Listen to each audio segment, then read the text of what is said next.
My name is Mick Rogers. I'm a professional stuntman and second unit director for the movies. The life of a stuntman is not what people think it is. It's a highly professional job, and it's a lot of fun, but there's a lot of risk involved, and basically you're doing a lot of figuring out like how to mitigate the risk, and at times you just have to take a beating, and at times it's all, it's all hitting the marks and it's all good. I'm a founding member of Brand X Stunts.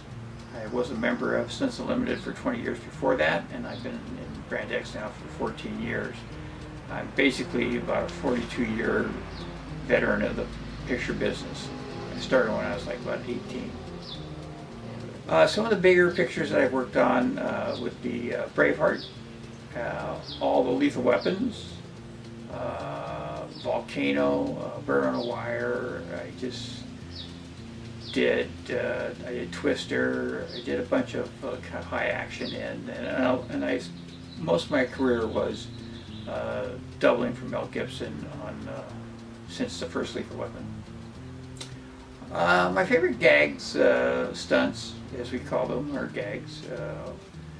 Probably the high fall on the first Lethal Weapon, which is about 110 feet, handcuffed to Dar Robinson, and probably my stagecoach transfer from on Maverick that I did for Mel Gibson, and it's an iconic action stunt.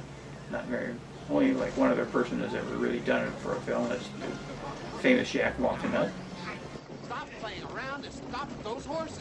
Help! Now this is serious.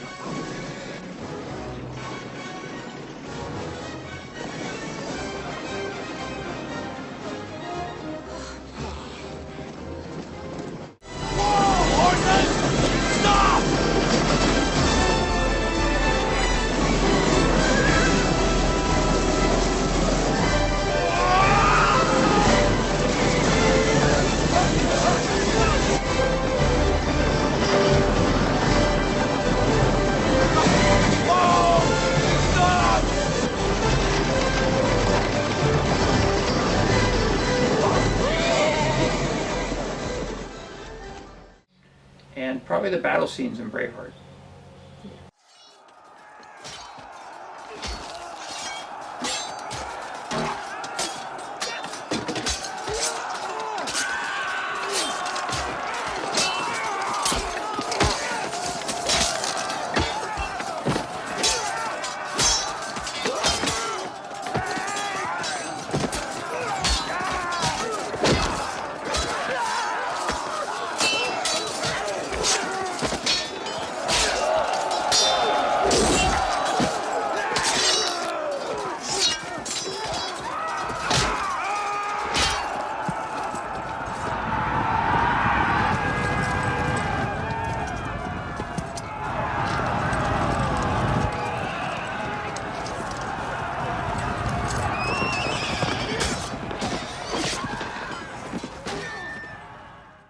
Well, my wife's happy. I mean, she was a production coordinator in the picture business, and we met on a film.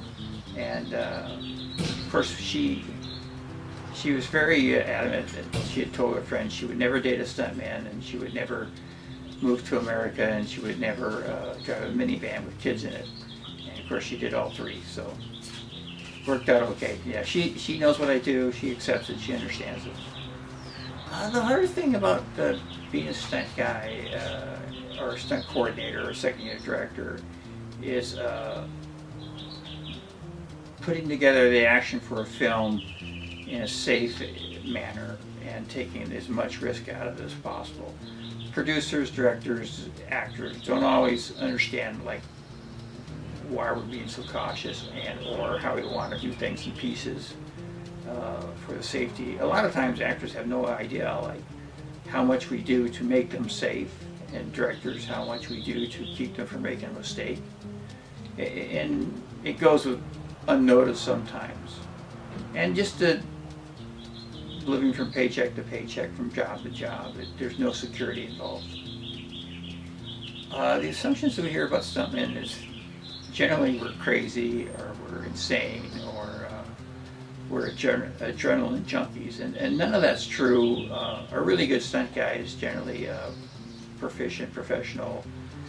You know, timing, distance, speed, physics. It all comes into play with stuntmen, and that's what we do. And plus, we're actors. We have to be able to act the part of someone in war or a battle scene or a cop or something. And it's the only profession that straddles all the departments, whether it's special effects or hair and makeup or directing or editing. We have to know all that stuff, because if we don't, we're just going to get ourselves into trouble. I kind of, it's a pun, but I literally stumbled into stunts.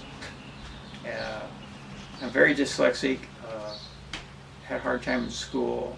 This is like 1970, 71 when I was graduating.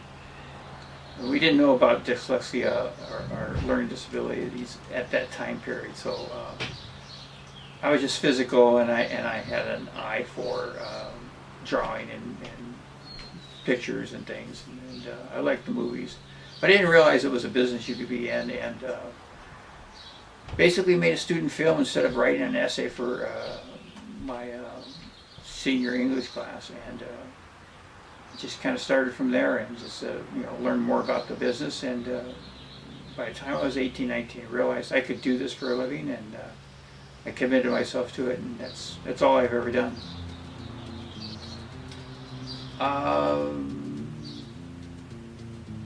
It's a really good life if you're willing to pay the price. It's dangerous. It's rough. It beats you up, but it's the payoff is for not having. People ask me like, when's the last time I worked, and I tell them like 1971. It's really just fun and games, dangerous fun and games, but that's what it is.